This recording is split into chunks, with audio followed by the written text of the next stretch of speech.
Alright guys, long run time. So I was initially planning on doing my long run in the New Balance SC Elite V4 here, but then I talked about it ad nauseum to the point of sickness, and I am feeling a little bit sick, but I talked about this ad nauseum on Friday in that video about why pace matters when selecting a race shoe, and you're probably sick at looking at this thing next to my face. So I also got a few requests to highlight this guy again, and so I'm going to be doing my long run today in the Diadora Gara. This is a $300 marathon racing shoe that has this thick bed, a PEBA, and in my first run in it, it gave me a little bit of a softer feel underfoot, similar to this Nike Vaporfly. Now, as I've been talking about on the channel recently, there's two types of racing shoes. Well, there's a lot of types of racing shoes, but a lot of brands are offering two types. So in the Nike lineup, you got the Vaporfly. This is the more traditional one. It's got a 40 millimeter stack of one type of PEBA foam throughout here, plus the carbon fiber plate. And then from Nike, you also got the Alphafly, which is the gimmicky one. So we got the traditional, we got the gimmicky. Hoka's got the Rocket X2 as their traditional, and then this guy, the Cielo X1, as their gimmicky. For Diadora, they only have one racing shoe. This is their first carbon plated shoe, and of course when brands enter, they usually go with a more traditional shoe. So with this, we're seeing a nice rocker up front that should roll you along. We're seeing a soft race day foam and the full carbon fiber plate, but they've also done a few things to it to make it a little bit more durable and friendly for all runners. So it has a little bit of a wider base. It's not going to be as wide as that Hoka, but if you compare it to the Nike Vaporfly here, you can see, especially on the midfoot, we got a little bit more width, and then in the rear as well. Then if you look at the rubber layout, they say that they've engineered this rubber for durability. We are going to test that, see if we can get this up to 200 miles or 300 miles and see how the rubber does. But they say that they put more rubber coverage for durability. I'm not saying a ton more coverage, but maybe the compound itself will hold up a little bit better. But you can see that the rubber extends up the back here, similar to this Vaporfly. But in general, this is offering a pretty standard package, but it's got a $50 price premium because it's coming from Diadora, and they fashion themselves as a luxury product brand. And this is not made in Italy like a lot of their other shoes are. This is made in China, I believe. Heko in China. Yes, made in China. A lot of the shoes today are made in either Vietnam with most of the brands, and then China for, you got Adidas and Nike, and apparently Diadora is made in China too. So you're not paying the extra $50 for the Italian craftsmanship, but they have worked a lot on the shoe that you're paying for the brand story. You're going to be paying for the design process. You're going to be paying for the design of it itself. It's a beautiful shoe. It doesn't look like any of the other race shoes here. It's not going for a lot of aggressive cutouts. It's going for a nice smooth swoopy language. I love the way that this thing looks. So today we're going to do a performance test to see how it does with some longer time on feet, 20, 22 miles, depending on how I feel. You can tell my voice is a little bit gone from talking and feeling a tiny bit under the weather, but it's only from the neck up. That's my general rule. If the sickness is from the neck up, keep it rocking, keep it rolling. So yeah, let's test how this guy does. I gotta drink my pre-run drink, and then we'll strap this guy on and get up out there.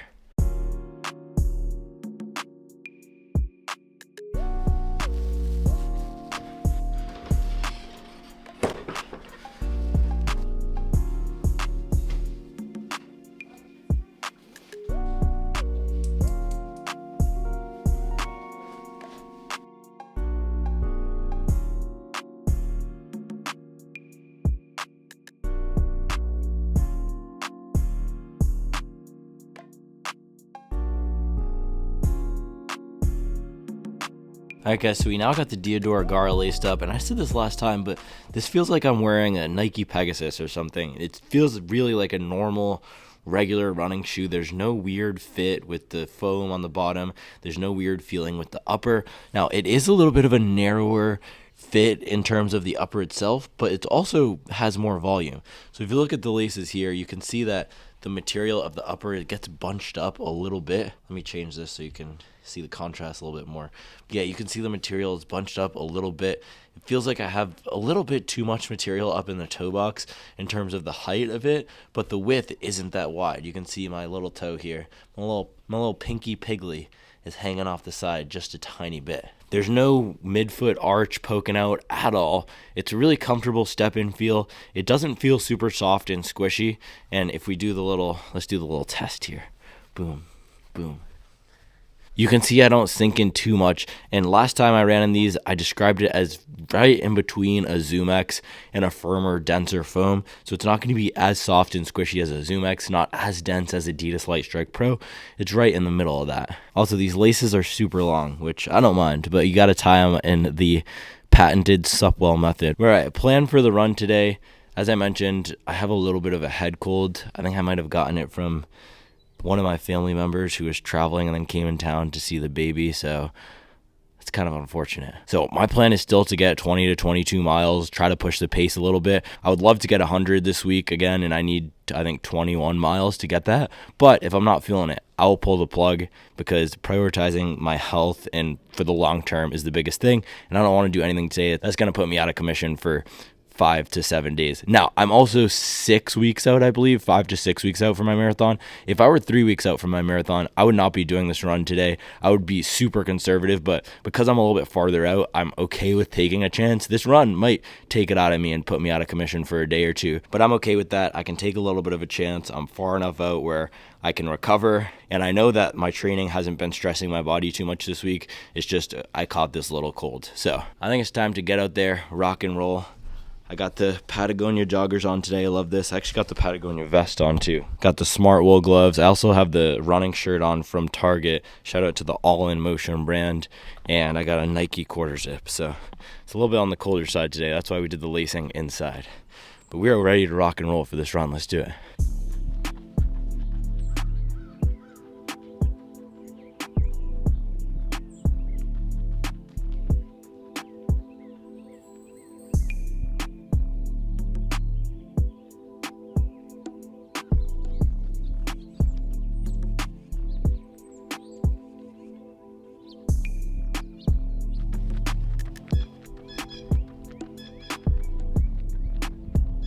Finished 22 miles, 7 flat pace, 2 hours and 35 minutes. I'm about to pee my pants, so I gotta get these things off quickly and then we'll come back out here. But running is a weird sport, man.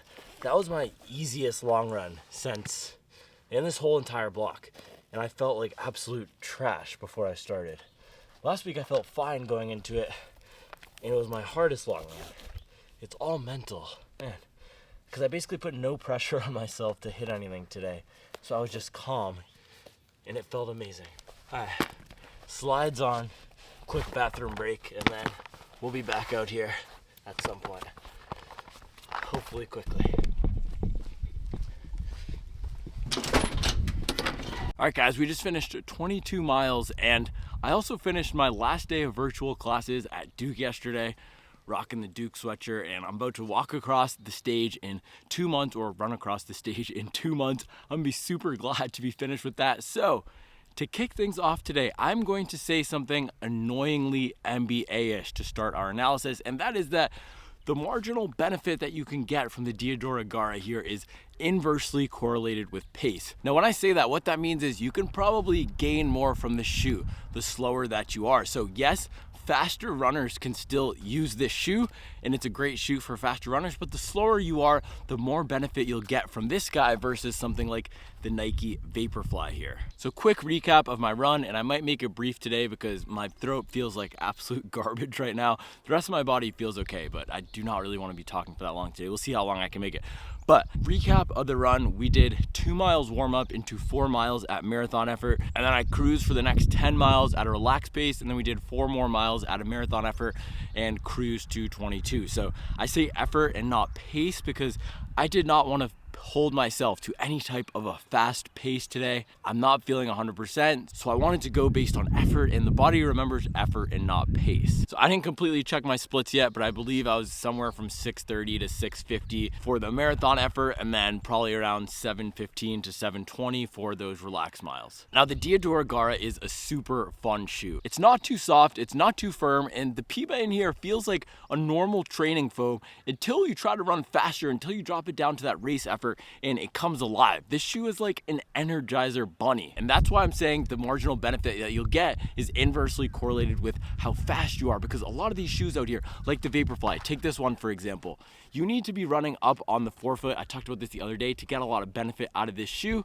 It's light, it has a nice pop and response to it up in the front, but it doesn't work that great for landing on the heel. The Diadora Gara here worked really well for my mechanics. You'll see that the foam extends off of the back here, and we get a much wider base than a shoe like the Vaporfly. I felt the stability of this was awesome in the heel here. I had no issues with cornering, and this is probably the second most comfortable shoe that I've run in after the Hoka Cielo X1. But the difference between the Hoka Cielo X1 and this guy, and let me pull out the Cielo X1 real quick, and I know you guys are probably tired of seeing this thing, but the difference between these two shoes is that on the Gara, the foam is not as weird as the Cielo X1. So if you look at the Cielo X1, it is a super aggressive rocker, and you get more foam in the middle here than in the back, which makes it a really awkward ride for heel strikers who have to fight against this midfoot bump to roll through the stride. The Gara does not make you do that. You can land anywhere on the shoe and it feels amazing, but when running fast, further up to the midfoot to the forefoot, you get a really nice snap,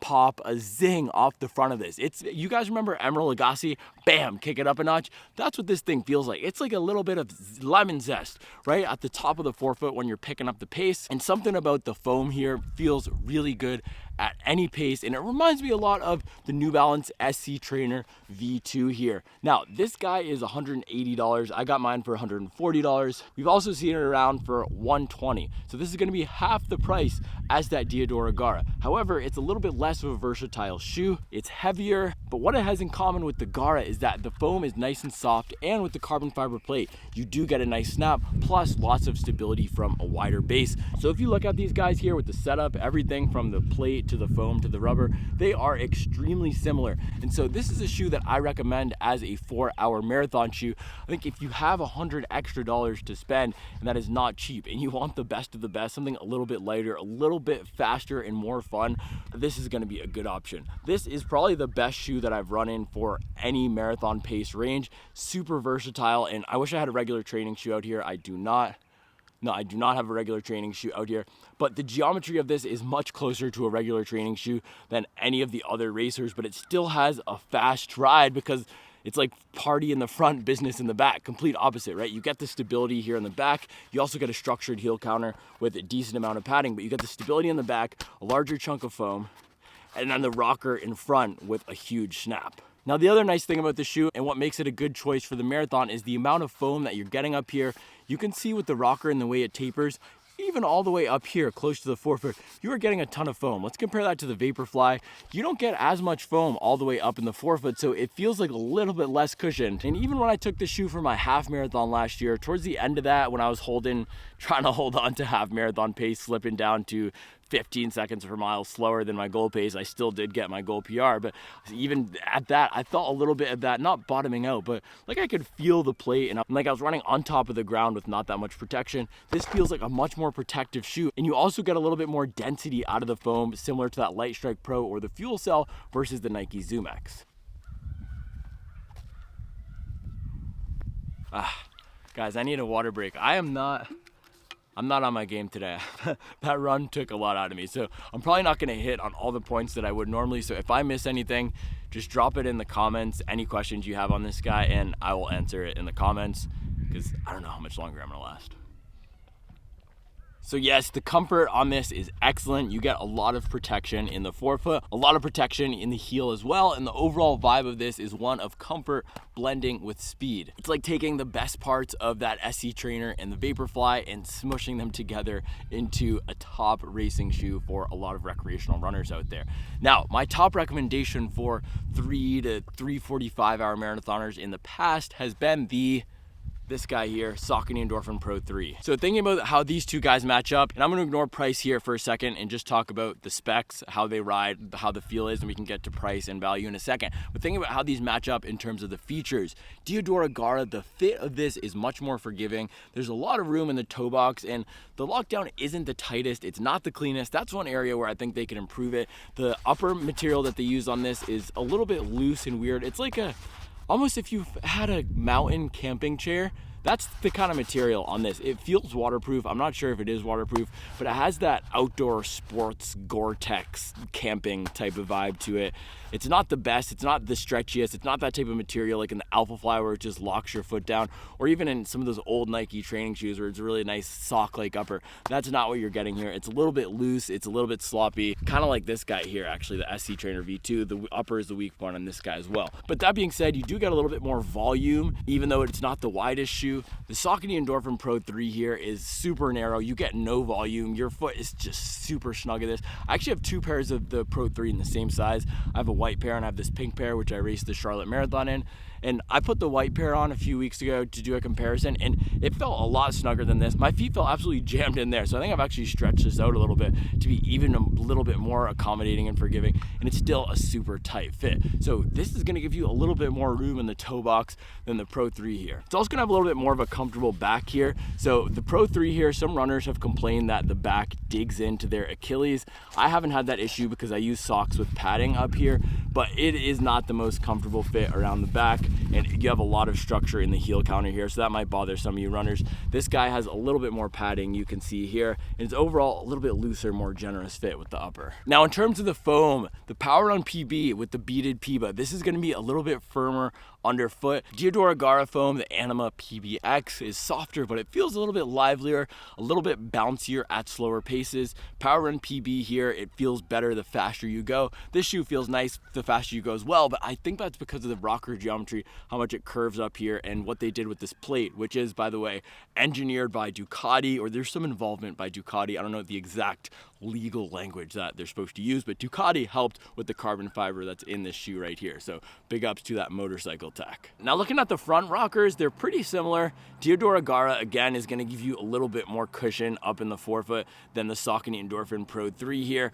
But if we look at the back of the platforms here, the Pro 3 has a more aggressive back rocker or a heel bevel. The Diadora Gara has a lot more foam extending out here. So this one is still going to be better for heel strikers, more comfortable for slower paces. Again, that marginal benefit is going to be greater for someone who's running back on the heels a little bit slower, because you get all this cushion way back here versus the Pro 3. It tapers a little bit earlier, and you can see the cushion doesn't extend as far back off the out of the heel. You probably only get, I don't know, a quarter of an inch of foam, versus if you look at the Diadora Gara, you're getting almost a full inch back beyond my finger here behind the heel. Now I have to give a note on the laces as well. The Diadora Gara is using almost the exact same laces that we see on the Nike Vaporfly here. I love these laces. They lock really nicely. They got these little textured nubs so that they do not come untied. It is a beautiful thing having a nice race lace like that. The Pro 3, the laces aren't great. I've actually had them come untied once or twice. They're a little bit slipperier. They're okay, it's fine, but the overall general build quality of the Gara feels a little bit stronger. It's a little bit of a softer ride in the Gara, better for heel strikers.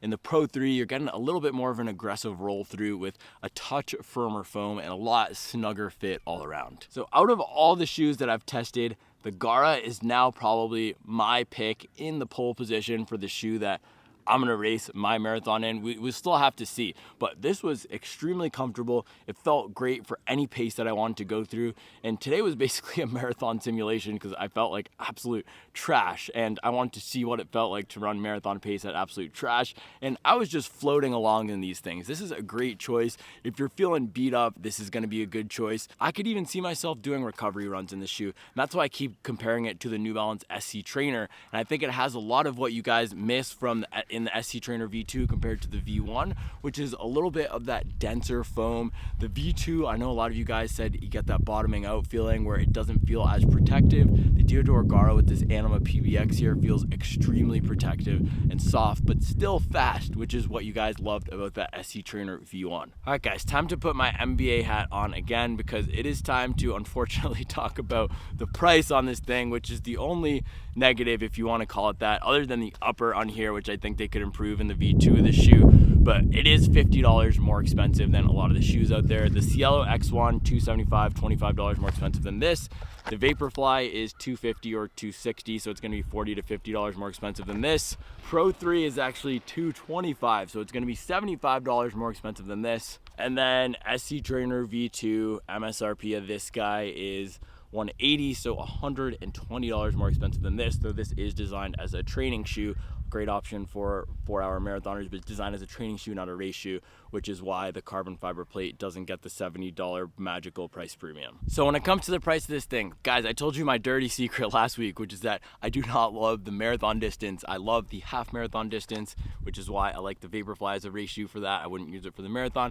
My other dirty secret is I am a capitalist, which maybe you guys already knew that because I'm going to Duke my MBA, but I believe that the fair price of anything is the price that the market will bear. So you guys are the ones who are going to decide whether or not this is worth $300. That's not for me to say, that's for the market to say. And Diadora is likely not producing this to be a mass market shoe to move as many numbers as the Vaporfly or even the Hoka Cielo X1, which is coming from a much bigger brand with much larger scale. This thing is going to be sold in a lot of the popular specialty running stores out there. And if you look at the investment Hoka put into the launch of this thing, flying every known running influencer down to Orlando for the marathon trials, doing so many targeted ads, it was absolutely insane. And by the way, guys, I still managed to buy this off a website a day early and foil all their plans and be the first one to get the review up. So that was a little bit of a fun win for us here on the channel, for us hobby joggers. That being said, Diadora is not doing that type of a launch for this product here, but I bought this as soon as it came out. It wasn't like everyone was rushing to get their run reviews up on this, and there's still not a lot of